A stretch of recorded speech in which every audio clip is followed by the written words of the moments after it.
I'm Claudia Bester. I'm the Director of Public Programs and Education here at the Hammer Museum, and I'm very pleased to introduce tonight's program on the banking industry.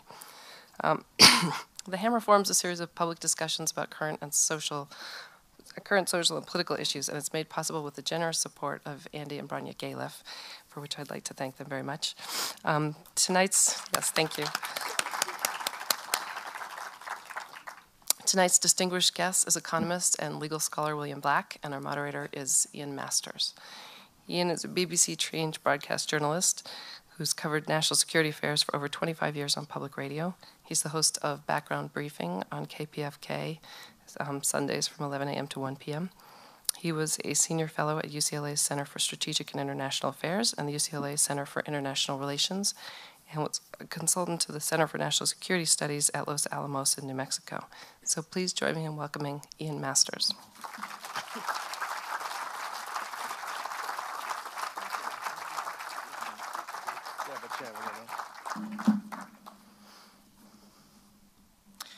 Thank you, Claudia. Well, here we are, the stress-tested with troubled assets facing foreclosure as we wait for bailouts in the subprime of our lives. Thank you all for coming. What happened? Banks used to avoid risk and manage your money better than you could. That was their job, to keep your money safer than stuffing it in a mattress. And they used to operate in the conservative comfort zone of the 3-6-3 ethic, borrowing money at 3%, loaning it out at 6%, and getting to the golf course by 3 p.m. Then along came Ronald Reagan, who vowed to put handcuffs on the welfare queens and take the shackles off the millionaires. Shortly thereafter, we had the savings and loan meltdown, which brings us our guest, who was that disaster's chief investigator following the money. But that was a mere rehearsal for tonight's discussion, the great American bank robbery. In today's meltdown, one bank, Indy Bank, cost the taxpayer more than the whole S&L ripoff. Tonight we will learn how ideology-enabled criminality and political failure led to economic crisis as Wall Street bought Capitol Hill, allowing a select few to rig their own private casino, manufacture their own chips, leverage the pot into the stratosphere, bet the house and bring it down, only to be rescued by the beleaguered taxpayer who is told that the overcompensated who brought us to the brink of global financial collapse are too big to fail and must be bailed out, not blamed. Meanwhile, they avoid the punishment of capitalism as they enjoy the rewards of socialism. And even though we own them, they won't even show us the books to find out how bad the mess they made is.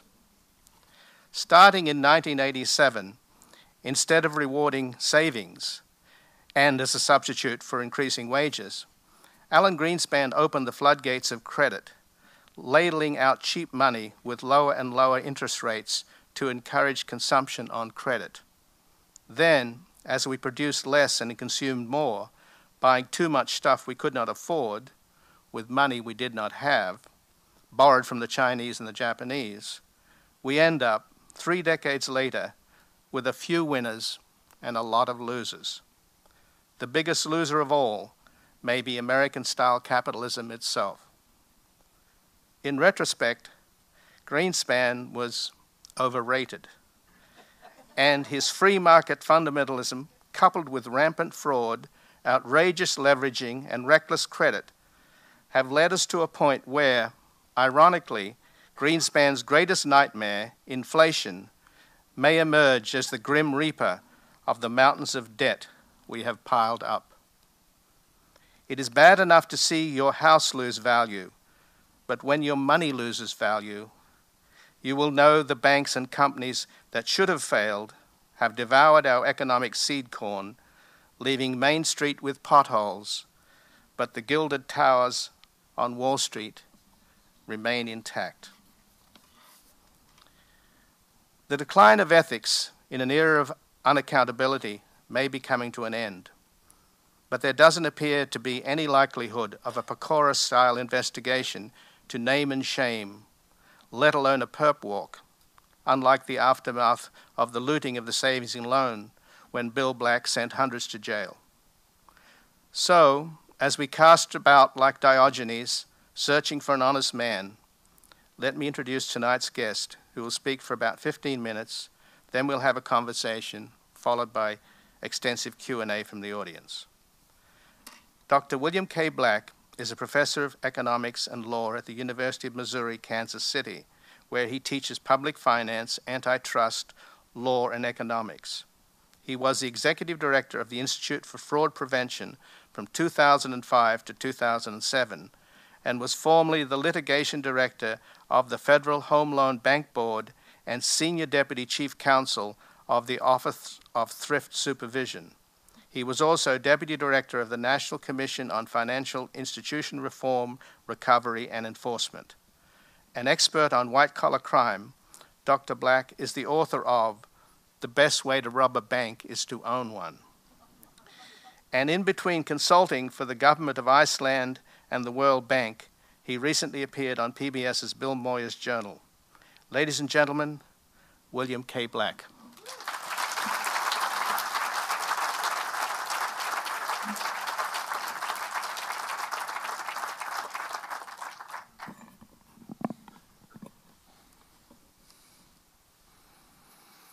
Thank you, Hammer Forum, for arranging this. Thank you, who made all of this possible, for coming. In addition to my other sins, I'm primarily a white-collar criminologist, and I focus on what happens when the CEO is the crook. Okay? So I'm going to address two primary and related questions. Why do we have repeated, intensifying economic crises? And what can white-collar criminology add to our understanding of what's going wrong and how to fix it so we can adopt better policies that can produce fewer crises in the future? And I'd like to start with a slide to get across what Ian talked about, the insanity of the system. I want to demonstrate the insanity of the system. So I'll let you read this.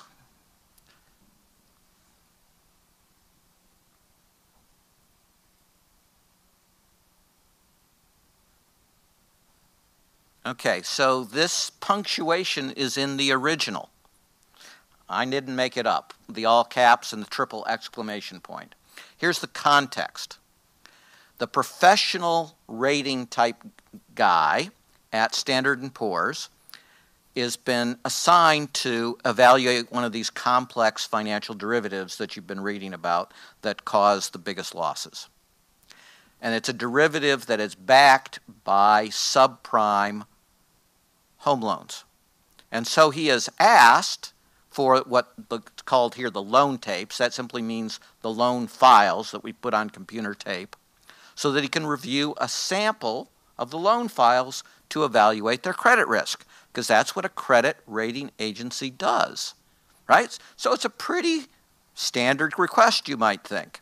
This is the response he gets from his boss, and this is a high-level boss at Standard & Poor's, that it is totally unreasonable to ask for the files so that you could evaluate the credit risk if you're going to give a credit risk rating.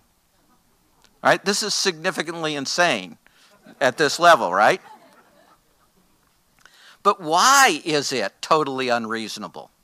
Well, the stated reason is that the investors, that means the investment banks that are buying these subprime mortgages, pooling them together and creating these derivatives, don't even have the loan information themselves. In other words, they did zero due diligence before they bought this toxic waste. They're now bringing it to the rating agency, which is going to do how much due diligence? Zero. Because the boss is furious that the professional guy actually wants to look. Now, what rating do you think they're going to end up giving? AAA. What is a AAA rating supposed to mean? Zero credit risk, right? On stuff that has not just a little bit of credit risk, but immense credit risk. Now, how is the guy supposed to find a way to say that something that has immense credit risk has zero credit risk? What's his boss directing him to do? That's right, make it up. That's why we pay you, right? It is your job to devise some method in which this produces a AAA without ever looking. Thank you. That completes, I will not subject you to a PowerPoint presentation. That completes the slide portion of tonight's. All right? This is a $1 trillion plus industry run on don't ask, don't tell. And you know what happened when they finally looked at some actual loan files? Fitch, the smallest of the three rating agencies, does that in November 2007. Pretty significant date because the entire market, secondary market in non-prime, has collapsed.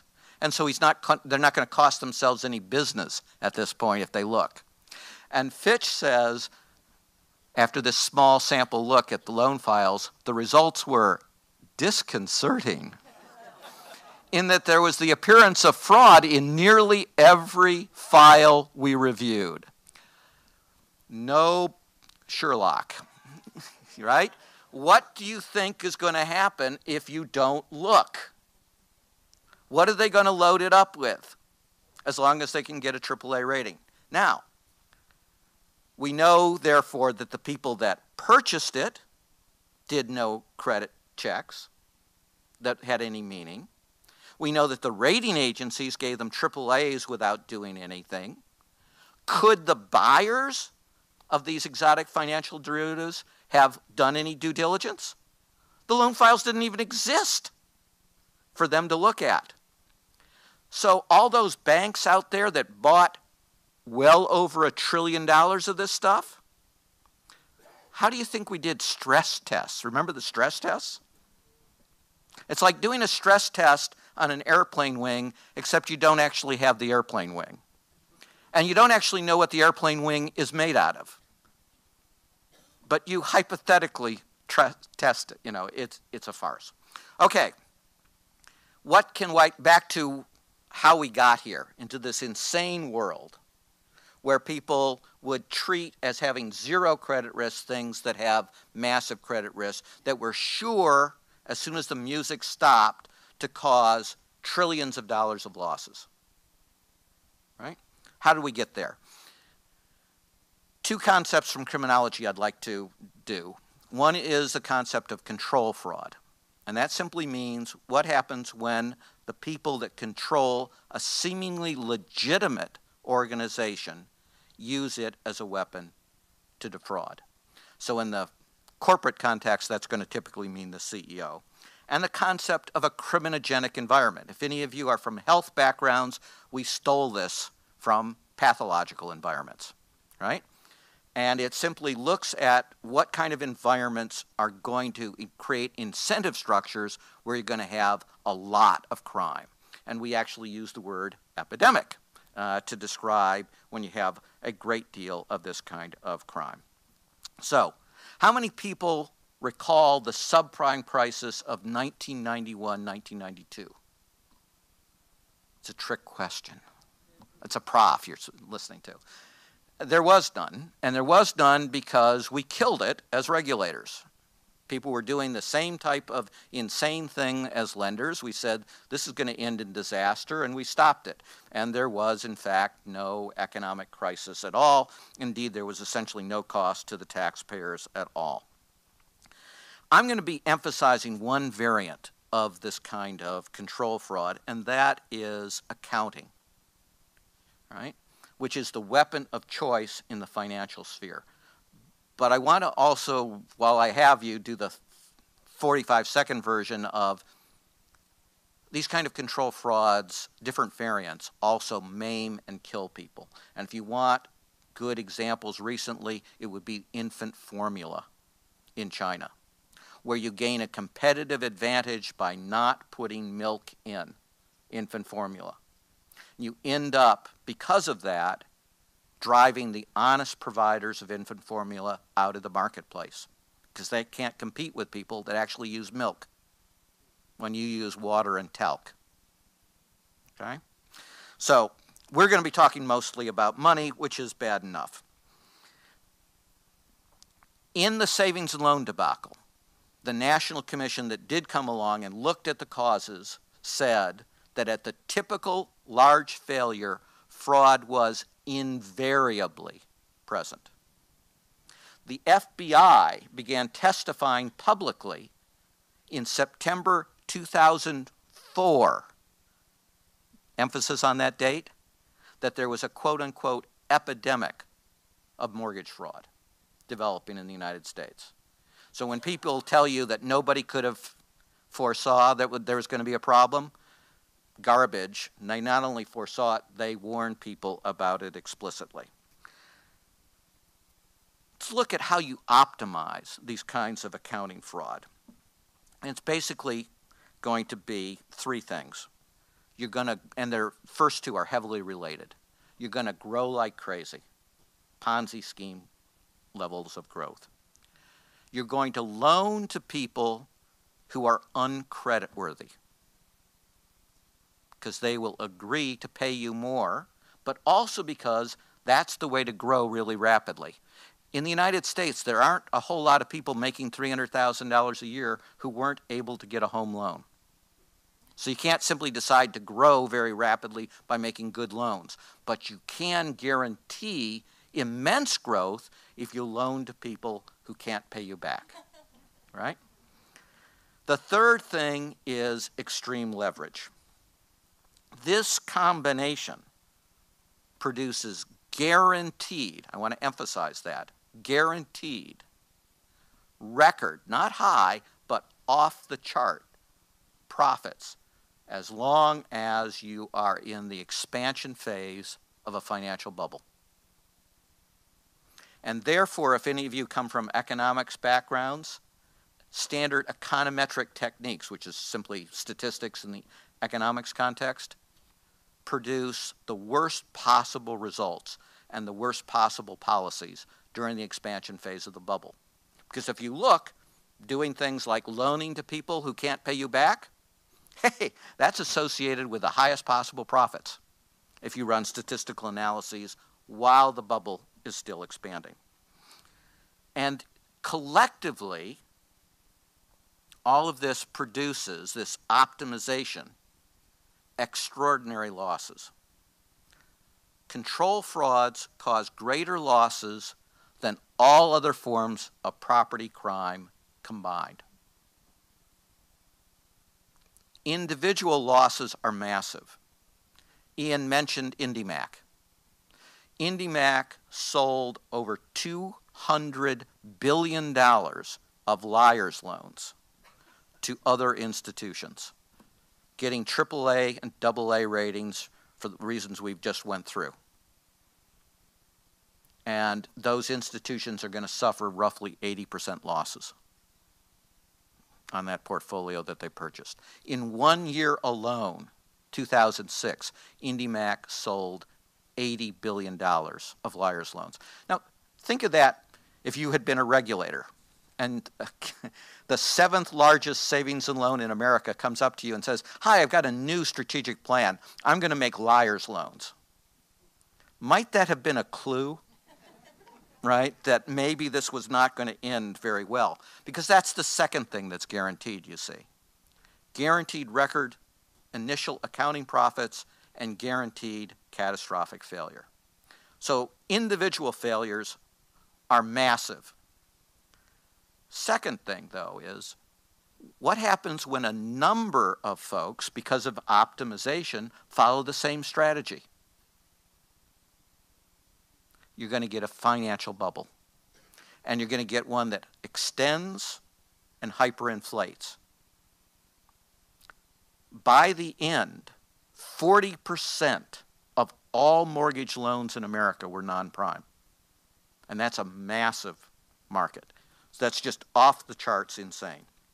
And when bubbles hyperinflate and extend, you get economic catastrophe following them. Third, at law, the element that distinguishes fraud from other forms of theft is deceit. Fraud is all about me creating trust in you, the victim, and then betraying that trust. As a result, there is no more effective acid against destroying trust than wide-scale fraud, especially by elites, and you don't get more elite than CEOs. Right? When you lose trust in economic markets, entire markets shut down. Give you an example. Everybody's been at a picnic or a conference where there were bottles of water given out. What if you knew that 1 bottle in 100 was contaminated? How many of us would be drinking those bottles? Long before fraud becomes endemic, it can shut down entire markets. Regulators have not shut down these financial markets. Bankers have. And they have because they no longer trust other bankers. And it's because they know what games they're playing, and they're afraid that their peers are doing just the same. The average chief financial officer in America lasts 3 years. Do you see why they're short-term in their perspective? Now add executive compensation to that, with massive bonuses if you hit the number. And the number is set quite high in terms of short-term counting profits. How long am I going to last as a CFO if I don't do these subprime loans and my rivals do during the expansion phase of the bubble? 1 quarter. Right? 1 reporting result, my CEO doesn't get his big bonus. Gone. We call this a Gresham's dynamic, in which bad ethics drives good ethics out of the marketplace. And that's how perverse things became. Think how many layers have to fail to have these kinds of epidemics that we've been discussing. First, all that corporate governance stuff that you read about, that has to fail. Well, that's pretty easy because the tone at the top, when the crook is at the top, is a fraud-friendly tone, something never discussed in corporate governance literature. Then there are external controls, right? That's the outside audit firm, the appraisers, right? That working very well for us? Is that new? Did that work well in Enron or WorldCom? No. They all had clean opinions. All of the savings and loan frauds had clean opinions, and they always came from top-tier audit firms. How about the rating agencies? That working real well from what we saw? No. These entities, you don't destroy external controls. You suborn them, and you turn them into your most valuable allies. How about, anybody hear the concept private market discipline? This is the essence of modern finance theory. And the economists that believed in it said that it was so wonderful, and I'm now essentially quoting, that a rule against fraud was not necessary or even particularly important. So we didn't even need rules. We didn't need the SEC. We didn't need laws. We didn't need prosecution. Markets simply stopped all frauds. But when there's a Gresham's dynamic, whether it's in China with infant formula or the United States with executive compensation, private market discipline becomes perverse, and it drives good practices out of the market. And so it isn't discipline, it's an incendiary. It's like an accelerant, if you think in arson terms, the gasoline you pour on the fire. And then, of course, there's regulation. Regulation also had to fail, and it can fail in any of 4 ways. There can be no regulation. There was essentially no regulation of most of the non-prime lenders. There can be deregulation. There can be desupervision. The rules stay in place, but you appoint leaders who don't believe in enforcing them. And so the classic one was the people who were supposed to be regulating IndyMac, where the chairman of the regulatory agency came to the press conference with a chainsaw, posed next to the 3 leading banking lobbyists with pruning shears, all posed over federal regulations to indicate their intention to cut through all federal regulation. Well, they succeeded in that mission, and you've seen the result. And of course, you can get capture as well, in which the regulators do the bidding of the industry, which I would say is largely what we have now. How sick does this end up? It ends up in producing these kinds of recurrent economic crises. And if any of you have been subjected to economics and remember it, if you were ever told about Pareto optimality, which simply means that when the genius of a market is in voluntary transactions, normally both parties are made better off, right? I give up to 20 bucks and I get that really good tikka masala and I feel better off. The restaurant is better off as well. They'd rather have my 20 bucks than the tikka masala, right? That becomes perverse when you have these kind of control frauds. So in the typical non-prime loan from 2005 on, both parties to the transaction were made worse off. The borrower was made worse off. Indeed, there's been no greater destruction of working class wealth in American history than this crisis. 80% of the losses, according to the FBI, from mortgage fraud come when lender personnel are involved. In other words, control frauds, again. But the banks aren't made better off. That's why they're failing. So the party to the transaction, the bank, is made worse off simultaneously. Who gains? The agents, we call them, the CEOs, the loan officers that get bonuses for making bad loans, the accountants, the appraisers, those rating agencies. By the way, their profits skyrocketed by giving AAAs to stuff that was disastrous. And with that in mind, I will stop so that we have more time for you to ask questions. Thank you very much.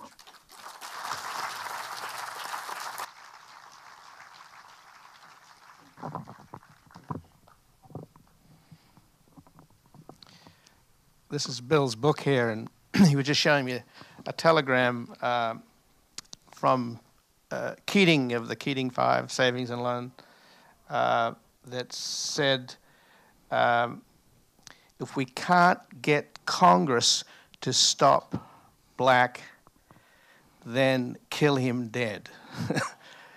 That's about as flagrant a threat that you get. It's actually a threat in writing.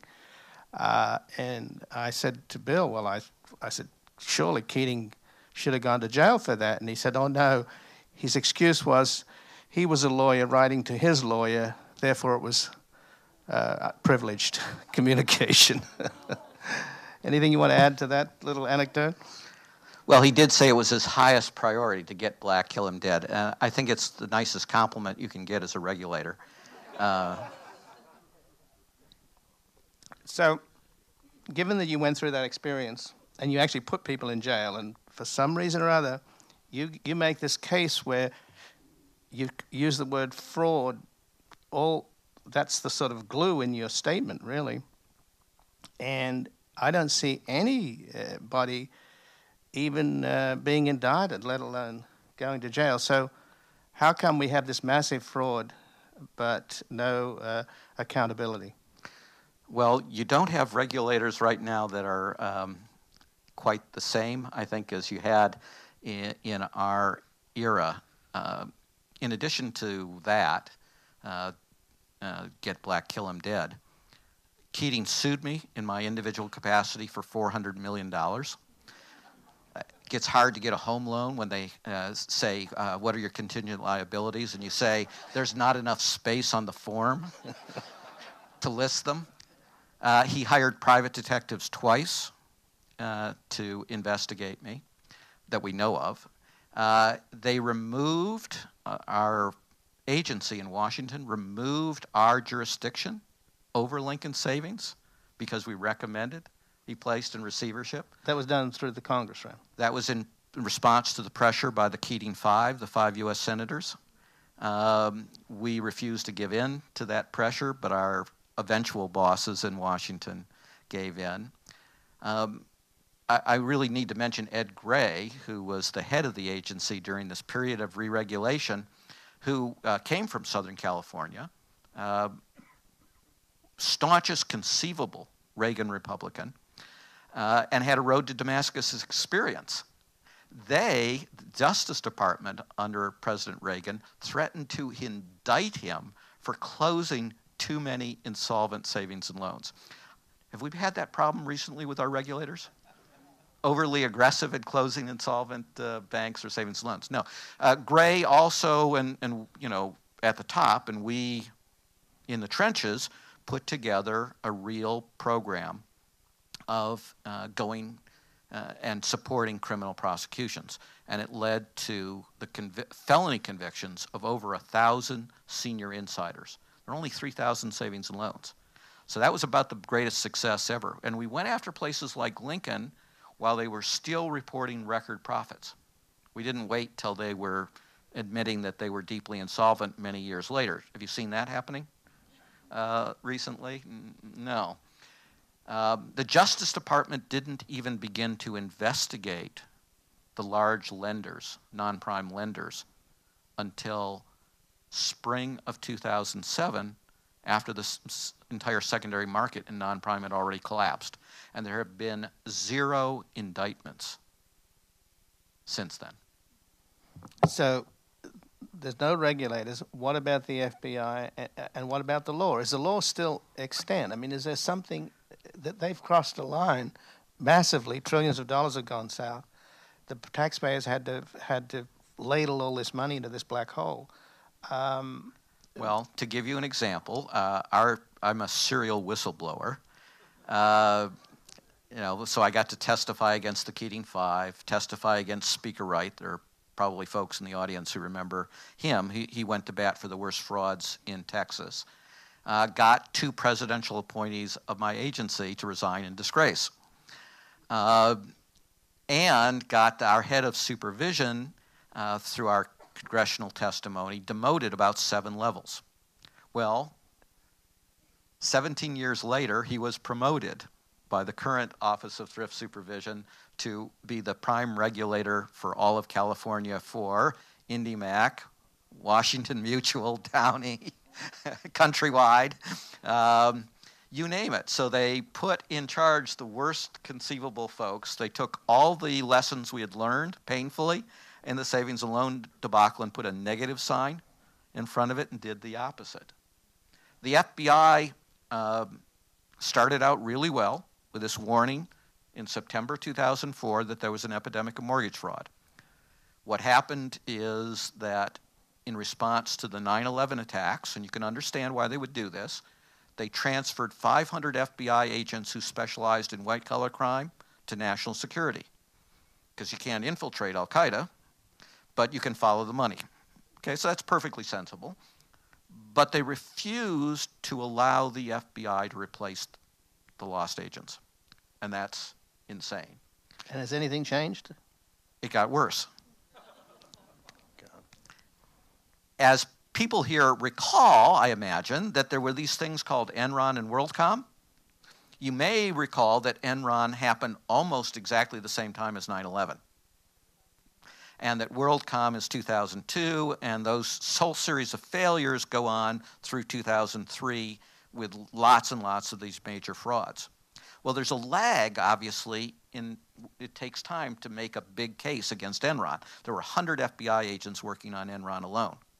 So when are they actually going to trial on these cases? Well, 2005, 2006.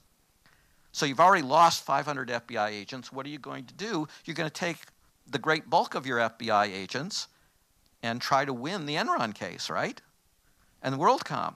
So you're going to assign most of your FBI talent there. And which of us, you know, we're going to prosecute the enormous case against Ken Lay of Enron. Are we going to pick the best FBI agents? Of course we are. So it's not polite, but you know that it was the second and third string left, right, to deal with the mortgage fraud. And there were trivial numbers of them left anyway. So they didn't go after the choke points. We understood we didn't have remotely enough resources in the savings loan crisis either, of course, but we understood that we had to go for the Achilles heel. So we triaged, to borrow another medical term, and we took the absolute worst major frauds. And we also passed a rule restricting growth because we knew these were Ponzi schemes. And if you restrict growth, Ponzi schemes die. So even the ones we couldn't get to and close, they were killed by it. The equivalent here, well, you just saw it in the slide. What's the obvious choke point, the obvious Achilles heel? The rating agencies, there are only 3 of them, would give me 20 good examiners. And I could have shut down any of those rating agencies because they were doing this. And that'd be the first question you'd ask. Okay, so what do you do to evaluate credit risk? Now, obviously, you look at a sample of the loan files. Long silence. Well, no, actually, we don't do that. Well, then actually, you're going to stop business today. I mean, that would have been the reaction. So they didn't do that. Instead, they viewed it as a retail-type crime instead of wholesale. There are 62,000 criminal referrals last fiscal year for mortgage fraud. And there were roughly 150 FBI agents. What's going to happen? Right? It's throwing sand into the ocean in those circumstances, unless you use them to target WAMU countrywide and such, and they didn't do that. And you know what the worst news is? Only regulated institutions file criminal referrals, and 80% of the loans were made by non-regulated institutions. So the 62,000 number doesn't come close to talking about the real numbers. So the FBI was simply run over. It, became roadkill.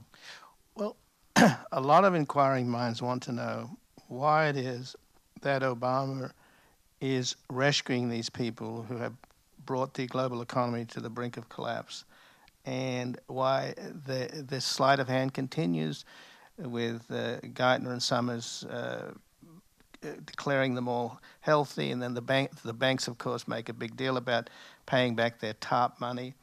And it is such flagrant sleight of hand because these toxic assets are still there. They just don't talk about them. Well, then they don't exist, right? Well, I thought there was something inexorable about. Haven't you ever had a 5-month-old and hidden something under a blanket? It doesn't work once they hit about 8 months, unfortunately. Right. But let's try and figure out what is going on with Obama. Why do at this moment, when you could clean house, all this money is going to prop up these discredited institutions, which actually is making them stronger, and they're going to suck more and more money out. There's not going to be any money to reinvent the economy. All this stuff about green shoots and losing our dependence and Silicon Valley and all of the hope that was there in the election hype, that's not going to happen. Because Obama's primary economic advice comes from people who helped create the crisis. And as long as you get your advice from people that don't want to admit that they were wrong about essentially everything they did in their professional lives and that they have no useful skills because all they know is stuff that was proved to be false, I mean, you're just not going to get professors of economics who are 60 years old to stand up and say, I'm sorry, everything I taught, every policy I implemented was completely wrong. The economic theories I followed were completely wrong. And I have no useful knowledge, and I'm sorry. It's not going to happen. And if they did, why would anyone ever hire them again for anything, right? They have no meaningful skills. That's the position of Summers. Yeah, but Obama's whole political lifeline is whether he can turn this thing around in a couple of years' time. Otherwise, you can see that the people like Dick Cheney and you've got Limbaugh wanting him to fail, they're waiting in the wings to see this whole thing crash and burn. So he's on the tightrope. So why is he listening to these people if there's an alternative? And indeed, tell us what the alternative is, because first nobody talks about that. First, he doesn't talk to others very much. right? So there are a number of us who were involved in the successful re-regulation of an industry that was in desperate trouble, that was involved in the successful prosecution of large number of frauds, et cetera, et cetera. None of us has ever been talked to by the administration, as far as I can tell. Zero. Instead, they've gone to people who have an entire track record of failure their entire lives, right? So Geithner started out as screwing up the Asian financial crisis that people may remember, Thailand, the collapse of Thailand and such. That was his beginning. He performed poorly there. So they made him president of the Federal Reserve Bank of New York, where he was supposed to regulate the largest bank holding companies in America. And he did absolutely nothing to prevent the current crisis. He was asked about this in front of Congress, and he said, well, I've never been a financial regulator. Well, maybe, but his job title, his job was to regulate. I'm quite willing to believe that he never regulated.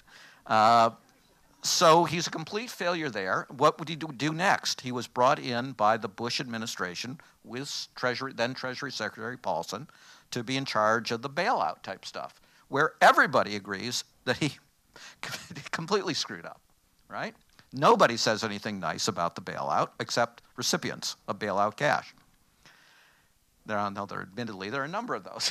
But everybody else agrees that they screwed up. They all come from Goldman Sachs by this. Instead of 3 strikes, you're out, he was made Treasury Secretary of the United States of America. And I haven't mentioned, that he was a tax cheat. And he's in charge of the IRS now. So that's almost like Greenspan's resume, too. I mean, he was the guy that tried to undercut you in the savings and loan. Keating used Alan Greenspan to recruit the Keating Five, the 5 U.S. senators. And then Greenspan famously or infamously put in writing to us that we should allow Lincoln to do this stuff that eventually caused these incredible losses. It was the most expensive failure in the entire savings and loan crisis at $3.4 billion, which used to sound like a lot of money, but I know doesn't anymore. And Greenspan said Lincoln Savings posed, quote, no foreseeable risk of loss to the deposit fund. So that was before he was made chairman of the Federal Reserve. After he got it as wrong as you can possibly get it, praised the worst savings and loan America, said it should be the model for the entire industry, we made him chairman. Well, this is surreal, though. Why do we have the best... No, it's real, but it's surrealistic. But I'm just wondering, if we have the best economy in the world, or we had the best economy in the world... Yeah, past tense. Why do we have all this enterprise in this country and that the chumps at the top every 10 years blow it? I mean, if you're saying that somehow we have this bizarre Peter principle where these guys fail upward... Oh, yeah. I mean, it's very useful to have people who are willing to tell you what you want to hear. Right? I mean, Wolfowitz was a complete disaster, and so what did we do with him? We made him head of the World Bank, where he was, surprise, a complete disaster, and got fired. But he's still treated as a highly respectable person, and they might even bring him back in some future administration. It's a very weird place, and indeed, Greenspan's biggest thing was hilarious, because he always claimed reputation trumped everything. Right? So conflicts of interest didn't matter because people would be concerned about their reputation and they'd do the right thing. But he was the leading example of where reputation didn't matter. Right? He had a bad reputation. He had a failed reputation, and we gave him the most prestigious position in many ways in the free world. Right? Presidents don't have to be prestigious, they just have to be popular and get elected. But you have to allegedly be super great stuff to be made chairman of the Federal Reserve in the United States of America. It's the most powerful economic position in the entire world. And we pick people who are often have a record of failure. So what about Bernanke then? I mean, don't tell me he's as bad as the other guys. Bernanke's interesting. He's certainly not as bad as Greenspan, but I don't know how many people were able to watch any of the testimony or read the testimony today. Bernanke was willing to threaten to use federal power in a completely illegitimate way. You know, you do what we say or we'll fire you. One of the key things, you know, I've been emphasizing a different part of the spectrum of what you need to be a successful regulator, which is a backbone, right, and some analytical abilities. And some political support. Right? Well, we didn't have any political support, but we didn't give a damn about politics, so that was what was critical there. But the other thing you need as a regulator is self-restraint. You have to not abuse your power. Because if you do, you discredit everything. And they haven't learned that part, clearly. And now they've been caught in it. Remember, the Fed is the most opaque institution in America in many ways. And they like it that way. And now you start seeing what happens when you get congressional investigations. And I don't think it's partisan to say that Congress really failed during the Bush administration in terms of oversight, right? It just didn't function that way. That is not a newsflash, no. And so, you know, if they actually start doing things, you mentioned Pecora. I don't know whether people understood that reference in many cases. Pecora was the investigator that we used in the Great Depression to find out how many of these really powerful people had engaged in fraud, in abuses. One of the things we discovered, for example, was that Herbert Hoover was able to buy stock at half price. Okay? If those kinds of obvious abuses, you know, to put a non-polite name on it, bribery, were the norm in this era. Now we have Friends of Mozilla that people may well have read. You know, both sides of the aisle, Friends of Mozilla. Pecora, it's important to realize, was the fourth person. The first three failed. They weren't vigorous investigators. And a little ode. One of the reasons Pecora succeeded, he was an experienced prosecutor, is that he hired as his number two guy a reporter who knew where many of the bodies were buried and how to ask questions more informally to get information. And the combination proved to be very effective. And it didn't simply disclose the problems, it led substantively to fixes that worked for about 50 years until we decided we were smarter than those folks, and we repealed the Glass-Steagall Act. Glass-Steagall, for example, because we knew better. Well, we need to get to Q&A because I know everybody's got questions here. But let's just... what do you do? You want to ask me? You wanted to ask me what to do. Yeah, in other words, if you think Obama is listening to these discredited guys who are part of the problem, not a part of the solution, what is the solution? Well, we write, and we take opportunities like this to try to present alternative views. We want President Obama to succeed as opposed to wanting him to fail. We very much fear that this will destroy his presidency and his reputation. But he must know that. I don't know. No, you have to understand how seductive a cover-up is. Because you have all these people coming to you and saying, hey, if we actually deal with the crisis, it's going to cost $2 trillion. You'll have to go in front of Congress, and you'll have to use $2 trillion, and it'll be portrayed as a bailout of rich people.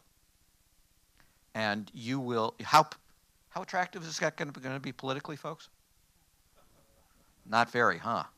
Whereas you have other people saying, shh, just keep quiet. Say that the banks are fine, right? Wait, give them all kinds of secret subsidies, which is what we're doing, right? Keep it opaque, keep it off the balance sheet, keep it so that you don't need Congress to give you authority. Do it through the Fed. That's why we're doing so many things through the Fed, because Congress has so little authority over the Fed. And that's really attractive, right? The first one is painful, politically unpopular, and gets your administration off to a really bad start. The other one hey, most of the financial press is calling them success stories. They're all emphasizing green shoots. They take hook, line, sinker, rod, reel, boat that you rode out in, these claims that there really actually was no problem, that the banks are all the big banks are healthy. Did you know that? Why is there a financial crisis if they're all healthy? Why did Geithner tell us it was going to cost $2 trillion to fix it? It doesn't square, right? But people don't remember that. Anyway, what to do to fix it? We're trying, as I say, to give alternative views. You give people their best service when you tell them the truth, not when you tell them what they want to hear. You need to fix executive compensation so that it no longer creates perverse incentives. That's fairly straightforward, right? Because we do everything wrong in executive compensation now compared to what all the books say you should do. Again, if you put a negative sign in front of that, that's what we do. We base it on short-term accounting gains instead of real long-term performance. So change that. It's the most important single thing. Do a real PCORA investigation. Give the FBI at least 500, actually needs far more than that, needs 2,000 new FBI agents to do the case. The Justice Department needs more prosecutors as well. Hey, we got lots of lawyers in America. That's not a problem, as long as you give them the budget to do it. Prioritize, triage, go after the big players first before the statute of limitations runs. Deal with the regulatory black holes. Californians should know those. This is what produced the California energy crisis, folks. Enron generated that one. Enron generated that one and exploited it as part of the cartel. That was front to back, no ifs, ands, or buts, fraud and cartel. So get rid of those black holes on financial derivatives. In general, there's no reason for over-the-counter derivatives, and they're an invitation to disaster as opposed to exchange-traded derivatives and such. So those would be the 5 or 6 things that you could do promptly that would not only deal with this crisis, but dramatically reduce the risk of future crises. And of course, I'm sorry, I have to mention something else, given our discussion. You got to appoint the right kind of folks as regulators, not the Geithners and Summers of the world, who, again, they never believed in regulation. They were rampant deregulators, and proud of it. Well, I wanted to talk about, as bad as it is, and you've given us a plan here. I don't know how to implement it and who's going to champion it and who's even going to talk about it. But that aside, I understand that there are some more shoes to drop in terms of the global economy that may mirror what we've just gone through, and that the most vulnerable part of the global economy is Eastern Europe and the Baltic states, and they borrowed heavily in euros, and they're in the non-euro zone. They have absolutely no ability to pay back these loans. The stress on the West European banks will be such that it will drag us back into it. Yes, we are overall, and by the we, I mean most of the Western world, following pretty much the Japanese plan for dealing with severe economic banking crises, which is to cover it up. The Nikkei... That was the zombie bank decade, right? Well, it's now 2 decades, right? The Nikkei remains at 25% of its peak value 19 years later. Let me say that another way. Imagine if the Dow Jones lost 75% of its value and stayed that way for 2 decades. What would America be like? Japan's in its 4th rolling recession, and it's a really severe recession, much more severe than ours currently. Spain has 17% unemployment. Iceland's collapsed. Ireland's largely collapsed. Latvia needs IMF bailout. Iceland needed an IMF bailout. You're right about Hungary and other nations are in a state of collapse, but no one wants to admit it because the Germans and others are playing the same games with their banks, recognize losses, that would be a terrible thing. Do you know that Congress extorted the accounting profession to loosen the accounting rules so that banks could essentially give any value they wanted to their assets, and that they have done so? And surprise, those values are really, really high compared to the real value. Well, at the moment, there's a political band-aid being offered. It's tied into the appropriations for the two wars, Iraq and Afghanistan. A big chunk of change for the IMF that's supposed to put a band-aid over these vulnerable countries in the former Warsaw Pact and the Baltic states.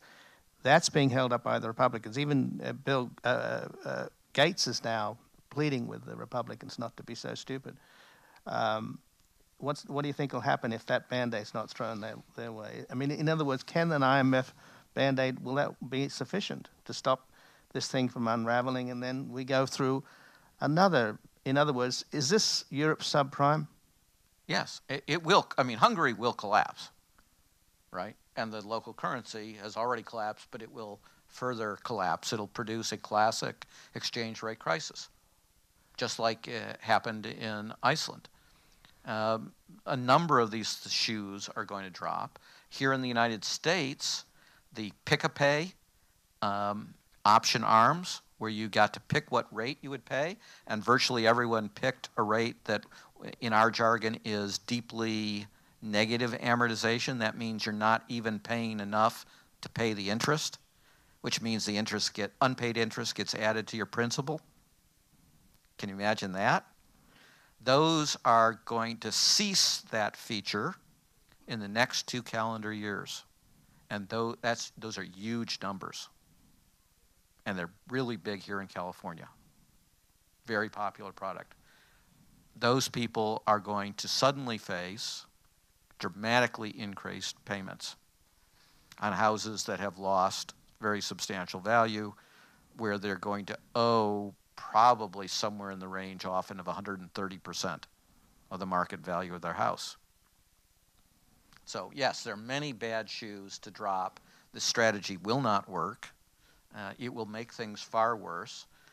The worst possible incentive is to leave the CEOs in charge of banks that they know are insolvent, where they produce the insolvency.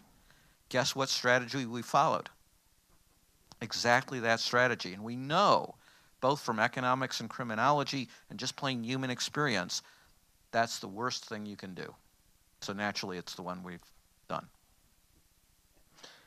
Well, but an economic collapse brings about the worst kind of politics. And we don't have an educated polity to begin with. Nobody's much is talking about what we're talking about here. So the picture you're painting means that we're going to have a crisis and a collapse on our hands, and we'll have, Newt Gingrich and Sarah Palin running the country. Well, the savings and loan debacle led to a lot of very effective reforms. The Great Depression led to a number of very effective reforms, in part because, again, but we're not even talking reform. We're not talking prosecution. We're not talking reform. I understand, but I'm not willing to give up. We are working with members of Congress, and we're trying to get change. The first thing you need to do obviously, whatever's gushing, you stop, you clamp a Band-Aid on. But after that, your first priority should be finding the facts. That's what we did in the savings and loan debacle. We found out why the failures occurred, and we addressed it. That's what we did in the Great Depression with things like Glass-Steagall from Pecora, and we addressed it. Well, are we going to do that now? Are we going to find the facts? This stuff about, we need to be forward-looking, we don't want to dwell in the past. What would happen if we treated air crashes that way, folks? Oh, no, we're not really going to investigate why that plane came down. And we want you to know that planes are safe. And we've done a stress test. Right. That would be a disastrous strategy, right? Our strategy has produced, of looking intensively at every major crash, has led to aviation being extraordinarily safe despite the recent Air France disaster. It's time we take financial world as seriously. Well, let's go to Q&A, and let's try and keep the questions concise and not speeches, but questions, because this is a great opportunity to have somebody here on stage to talk with you. And this is a public forum, and the idea is to give the public as much access to these interesting people that we do bring to town. So the gentleman beside you, right there, yeah. I understand Barney Frank 5-10 years ago was pushing very hard for Freddie Mac and Fannie Mae to go into subprime, and pushing them to push the banks to push. This was a way to get a lot of people into homes. So I haven't heard tonight government's source of problem.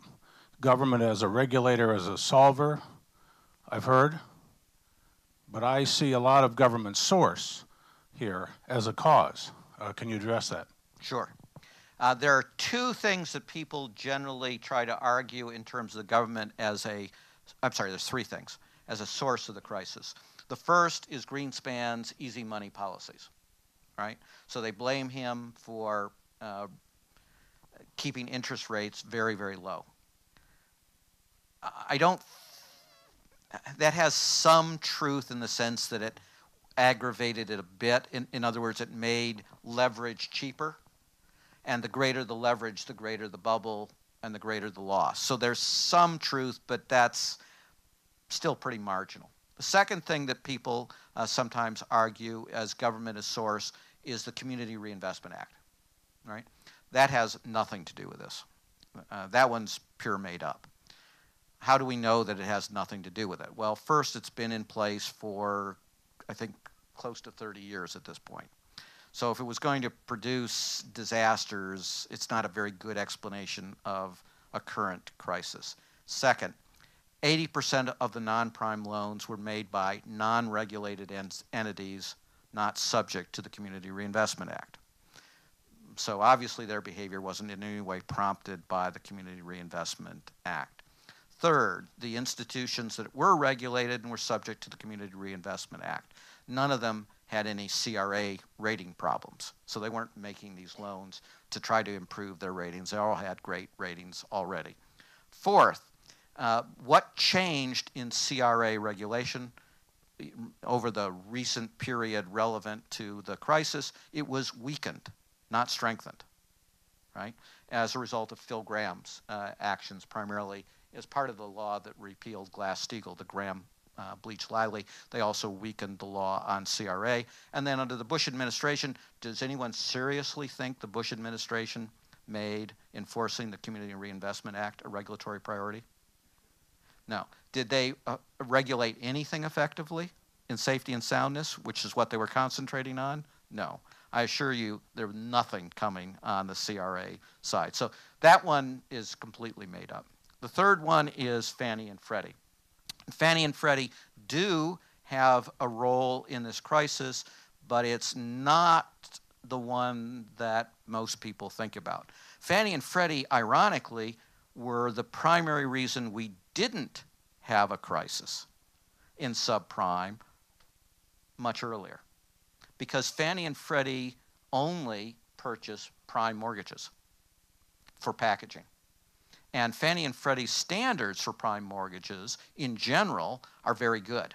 That's a conforming mortgage in jargon. And so in the old days, the non-prime folks couldn't sell their stuff because only Fannie and Freddie could buy it. What changed? We passed a law that allowed what we call private label folks to create mortgage-backed securities. So these are primarily investment banks. And it's the investment banks that purchased the non-prime loans and then sent it to the rating agencies, like I said, and got the AAAs. So it's overwhelmingly, again, a story of actually the weakening of the creation of competitors to Fannie and Freddie that led to this. But Fannie and Freddie did purchase not loans, not subprime loans, but these exotic derivatives that got the AAA ratings, primarily liar's loans. And it did so, of course, at a time when the agency had full regulating it, which was then OFEO, had full regulatory authority to stop it and was run by a conservative or Republican. And not only did he not stop it, he thought this wasn't risky. You know, so, and it is true that the administration, the Bush administration, strongly pushed this stuff. But that was the ownership Through society. the FHA. Yeah, but the ownership That was the ownership society and such. And it ended up that it's the biggest transfer of wealth from the poor and working class in history. Right. So Barney Frank was definitely a supporter of Fannie and Freddie. He's far from alone. It's bipartisan support in Congress and strong support from the Bush administration, and probably would have been strong support from the Obama administration as well, except that they pretty much ruined their reputation. But they are massively insolvent because of the CDOs they purchased. Okay, on this side, the second gentleman in next from where you are. The second one. You're the first. But Thanks. Hi. But you're number one, even if you don't get to ask. You get to be next. I worked with back in the mid-'90s, and I asked the guys at the Office of Thrift Supervision, why didn't they let the S&Ls go bankrupt? And they would never answer the question until I was on the elevator with my boss one time, just he and I alone, and he said, John, very simple. We were terrified the entire system would collapse. I said, so you're telling me you let Bill Simon, all these guys, buy those assets 10 cents on the dollar and flip them 30 days later? He said, yeah, we were terrified the banking system collapsed. And so that, to me, seems one of the biggest concerns of why these people have done what they've done. But I have another question. On the weekend of 12 September last year, Lehman Brothers filed for bankruptcy at 2 o'clock on the morning of Monday, the 15th of January. By 12 noon, J.P. Morgan Chase had transferred to them, it's like 80-some-odd billion dollars. Okay, they transferred back to Lehman. Then by 5 o'clock that same day, the Federal Reserve Bank, through Geithner, reimbursed J.P. Morgan Chase for that $80 billion. They did the same thing the next day. Lehman was technically in bankruptcy as of 2 o'clock Monday morning, yet they're getting paid by J.P. Morgan Chase. Federal Reserve is reimbursing them. I've never heard of that before in my life. I've queried the guys at Bloomberg and others. No one seems to know what the hell is going on here. What happened? Okay. So the first one, we spent the insurance fund down to $500 million. We were insuring supposedly $1 trillion in deposits. And it happened because the administration, I'm talking, by the way, this is 1986, 87. And we used all that money to close the worst control frauds. So we were operating on fumes. And indeed, we did worry every morning that there would be a nationwide run. But President Reagan refused to allow us, A, to say that the insurance fund was insolvent, and B, to seek any public funds. So, you know, that was our constraint, and we did the best we could under that constraint. I don't know the facts on your point. The most obvious thing is there may have been overnight funds, right? And if they were overnight funds, then you would have to ship them back the next day under the what's called the automatic stay provisions of the bankruptcy laws. So it's conceivable that it's less conspiratorial than you think. But if there was, in fact, a federal guarantee paid out, that would indeed be very interesting. The broader point that, you know, are the Fed and Treasury working with the big banks, hand in glove? Yeah, of course they are. And aren't they favoring Goldman Sachs? That's the alumni seems to be. Yeah. Well, they favor friends of Goldman, FOGs. Right. So. The lady in the back there, just behind you there with a hand up. Yes. I just had a comment. What is this doing to our nonprofits? If you look at the board of directors of all the big nonprofits, they're all these criminal CEOs, and they don't just behave this way and govern this way by day and then put on a different hat. Well, sure they do. You know, I don't hear enough said that these people are considered pillars of society, and what are they doing to our nonprofits? Well, there can be pillars of salt, if I remember the Bible correctly. And yeah, obviously there's been a long time strategy of you put rich people on your board, and it's expected that they will make or have their corporations make very substantial contributions, right? And you expect them also to encourage their employees to assist the nonprofit, and they adopt a particular nonprofit. Nonprofits themselves, of course, can be control frauds as well. The Baptist Foundation of Arizona was a classic Ponzi scheme, right? So I've been concentrating here because of the economic crisis only in the corporate sphere. But yes, it occurs there. And in response to the gentleman's earlier question, government can be a control fraud, and frequently is. I assure you that I am not naive about the difficulties of government. After all, one of the proposed charges against Speaker Wright was his effort to fire William K. Black for having the audacity to blow the whistle on him. So yes, government has severe limitations as well. This gentleman down here in the front with the blue shirt.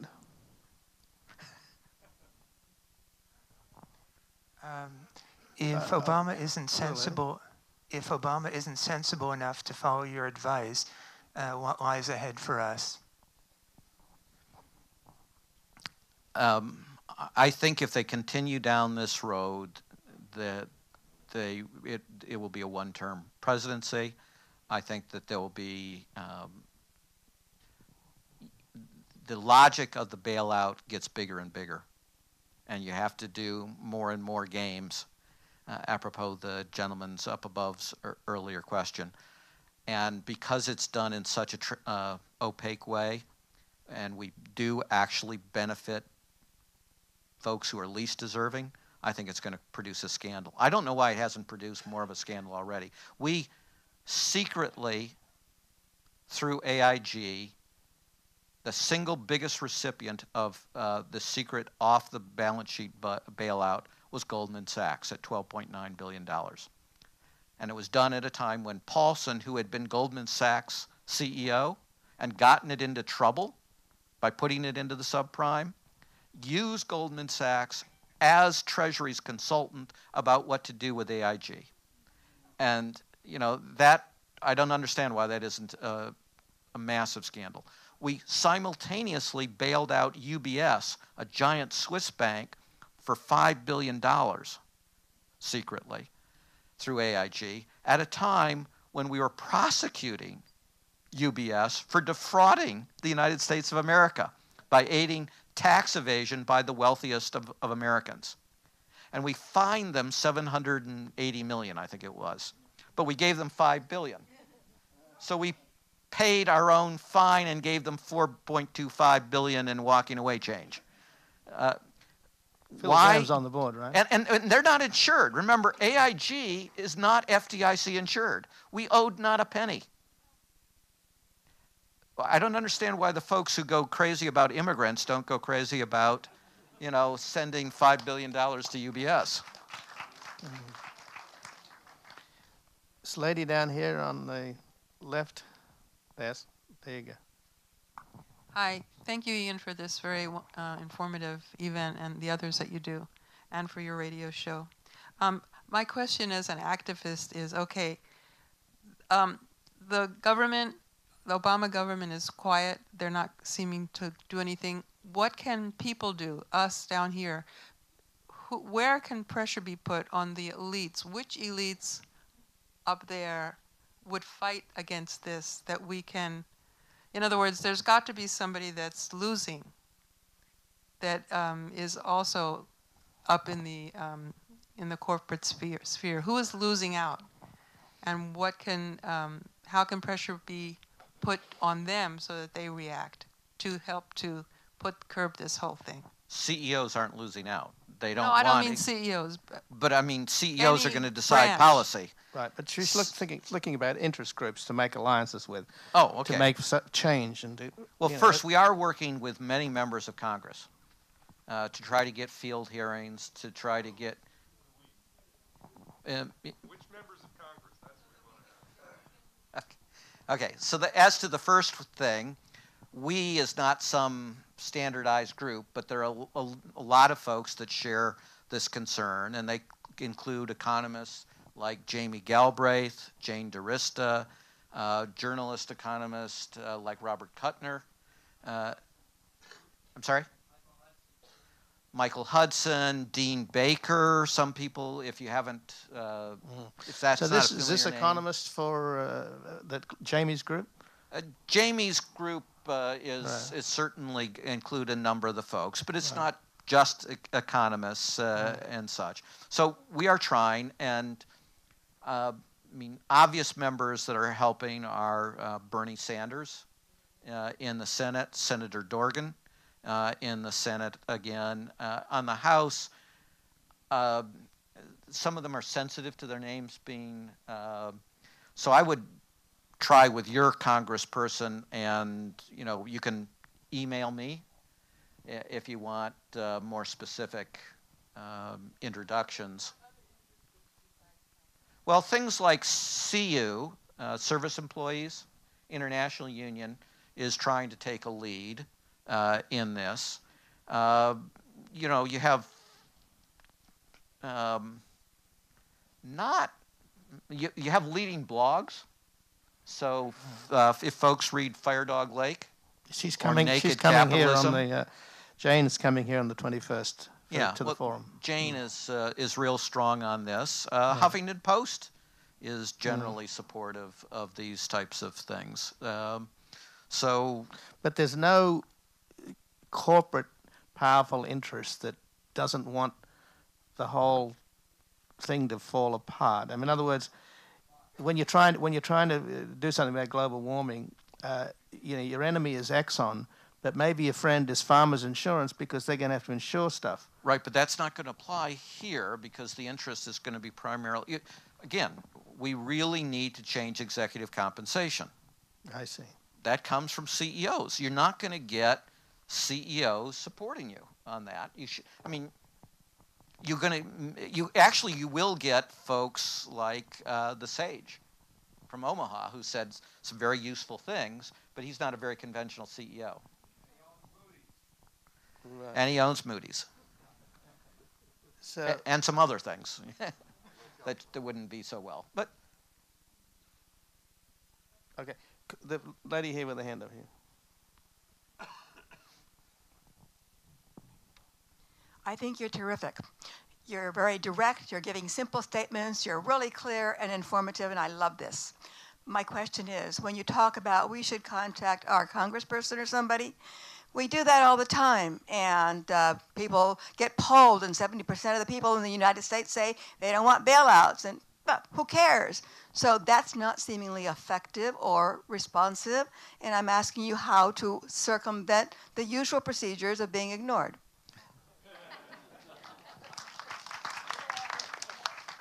I will say first that those letters do matter, but I understand the limitations of them. That's why we work with particular members of Congress. We spend a lot of time. They use us as free research assistants, right? I've spent weeks of my efforts recently, and it's always the last minute, and there's a hearing tomorrow, and what questions should we ask, and things like that. If you have financial expertise, you can be part of that process directly. If you can help answer those questions that people have. You can help do research. You can help write things. If you're a decent writer, a blog in which you explain the analysis, in which you pass on things where people have done stuff. It's very, this is why we've got much more visibility. Getting on something like Bill Moyers doesn't occur spontaneously. It's as a result of months and months of work in other places. Sometimes you have connections too. People you respect in the media, where you can set up people for those talks. Once we can get these field hearings occurring, we need attendance at the congressional field hearings. and we're going to try to get them in many places. You know, it's a question of how many chairs we can get. Only the chairs can hold the hearings. Not many of them have subpoena authority, so we're trying to work to find ones that have subpoena authority. Okay, on this side. Where's the microphone? Just right next to you there. I've got a two-part question. There have been, in recorded history, over 8,000 fiat paper currencies, and all of them have failed. And, you know, of course, the Fed is currently in charge of ours for almost 100 years. And they've debauched our currency to the rate of about 96%. And I like your analogy of the melamine in the baby formula. I liken that to Federal Reserve notes, whereas mother's milk would be likened to a hard currency. And my question is, what is your opinion of a hard currency versus the current system where our birth certificates are monetized, which is where human capital comes from, which is where the term in war collateral damage comes from?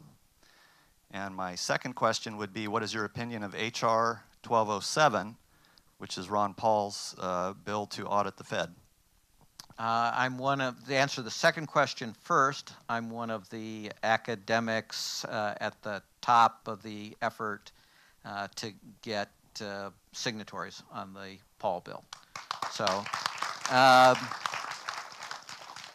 the first one, I obviously in this setting I can't do very lengthy, but I'm not in favor of a gold standard.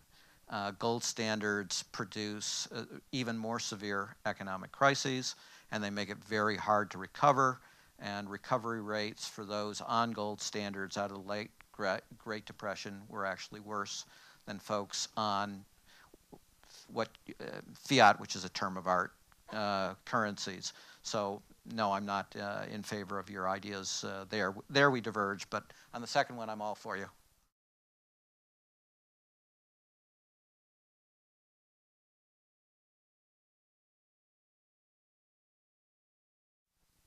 Do you have a total figure of the losses from the entire credit bubble worldwide or in the US?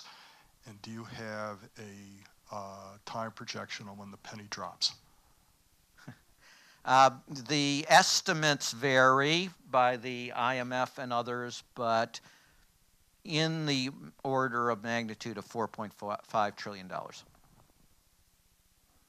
But what about there's been apparently, at least on paper, there's $9 trillion that's gone out of the stock market. There's $5.5 trillion that's gone out of housing. I mean, aren't there? Yeah, those are not included. They're not included as wealth losses. This is how much to fix the losses in basically the financial institutions. I agree to you.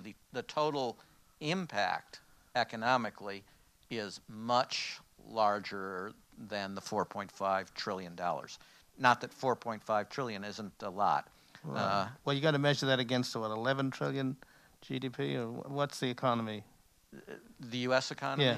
Yeah. I think it's more like 14, but 14, yeah. Okay. All right. Oh, well, what's left to drop is a whole host of things that we were talking about. Hungary, virtually all mortgages are denominated in, I think, euros, but people are earning in the in the local currency, which I think is the florent, something like that.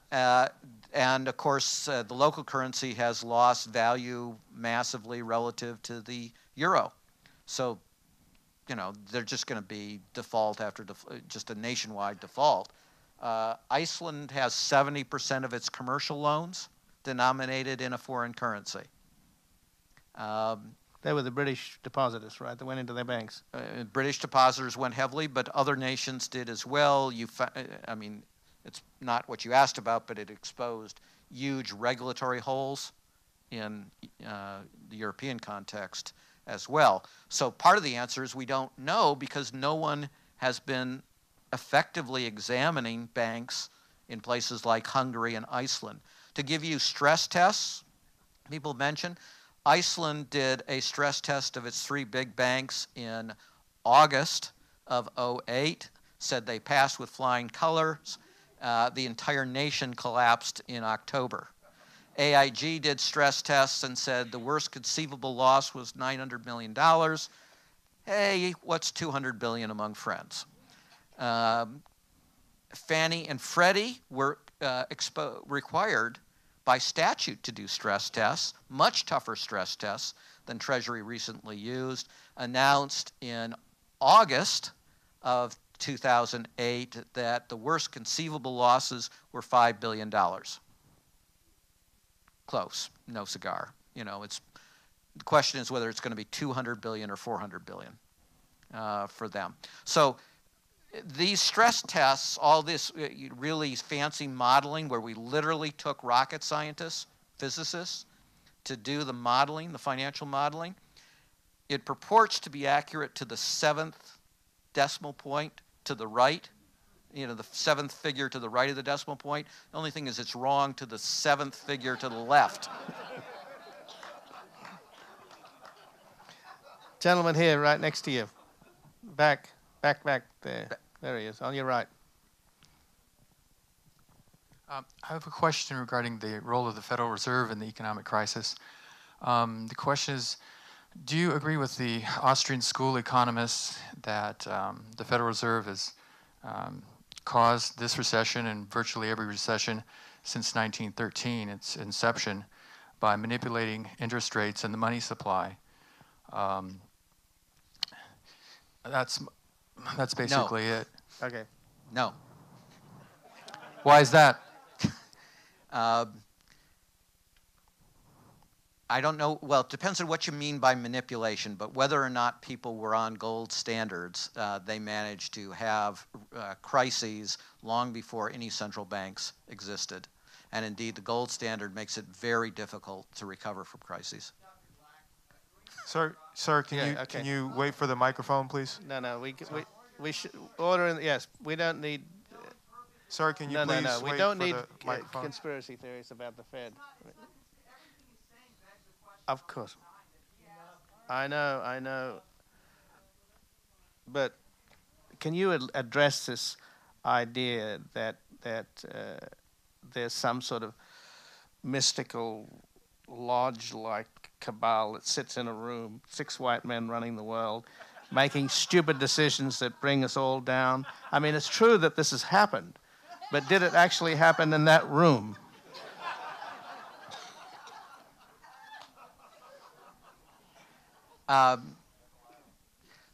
There is a real problem with what we call theoclassical economics, in which it has become pretty much a religion, and it can't be falsified.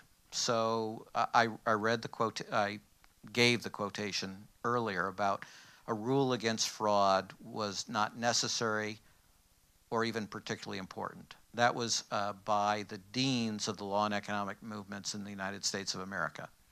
A literal dean, Dean Fischel of the University of Chicago, he's now moved on, and Judge Easterbrook.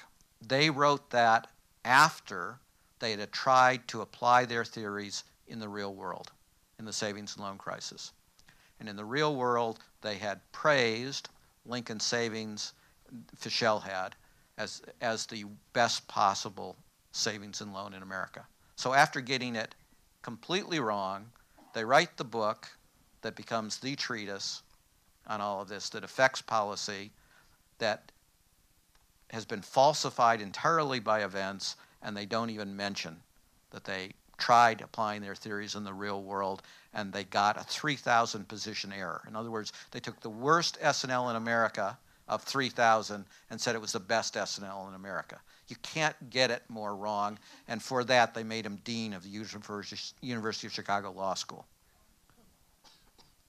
So, okay. So well, it's not a cabal, it's not a room, but it is shared beliefs that say you don't need to regulate anything, that private market discipline will ensure that everything will go fine. that's what Greenspan's excuse is. And that was what Greenspan, now he's done a mea culpa at least.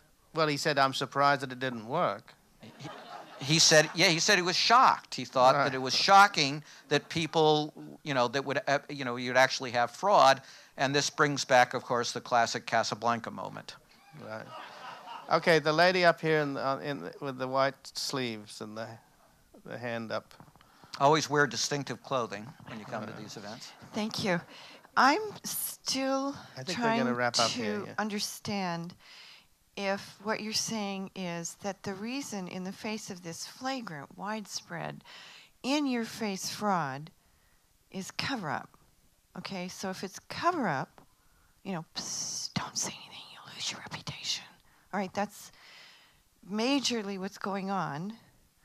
Why can't we call that conspiratorial? Well, what difference does it make? I mean, well, anyway. Because it is. And what's wrong with calling it that? Why, Well, I think the idea would be to put some people in jail, tactical, that as soon as you say it's a conspiracy theory, you get dismissed by most folks. You don't need, let's take the savings and loan stuff, right? There were frauds all the time that were known as, I'll trade you my dead horse for your dead cow. You got to love Texans, right? And this is, I've got a really bad loan, and the pesky examiners are requiring me to recognize losses. And if they require me to recognize losses, they'll take me over, and it'll all be bad for me. And you've got a bad loan, the same thing. Well, I'll buy your bad loan, and you buy my bad loan. And we'll both buy them for above original book value. So the losses will disappear, and like an alchemist of yore, it will be transmuted into a gain. Now, those folks do meet the literal definition of a conspiracy, right? They got together and they conspired. And in fact, in Texas, there were meetings of some of these sleazoids, and they did have a common representatives, it being Texas again, right? But in another sense, none of it was necessary, right? They had a community of interest. And it's just, I'll scratch my back, you scratch my back. They didn't need to meet monthly. They got together informally in bars and such, and they had a problem, you have a problem. We all have some drinks, and we solve our problem. Okay. I think we're coming up to the end here. This gentleman right in front here. Actually, we'll have two. You and the lady there. Him first, yes. And then I think we'll call it a day, because I know a lot of people want to talk to Bill here, but we've got to be out by 9, so. Ian said that you were consulting for Iceland. What is the current state of it now? What's the optimistic projection? Can it provide any kind of a role model for what I anticipate we will probably be going through in another 2 years as all of these other shoes drop?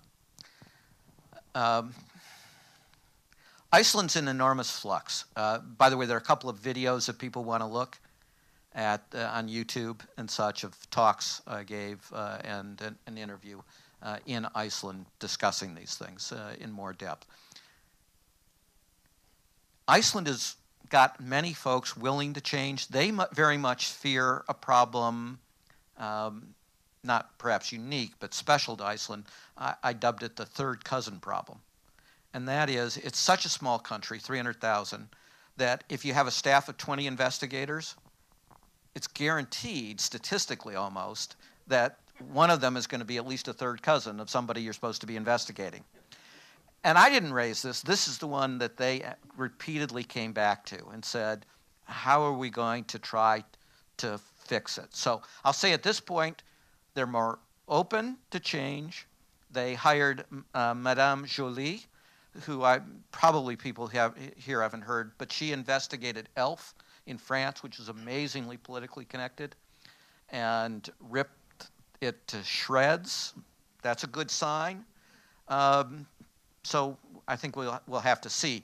Their new head of supervision had me address their entire staff, but he's been in charge at the point where I talked to him, which is now 3 weeks ago, for 13 days. So I can't tell you whether it's going to work. But they've literally hit rock bottom.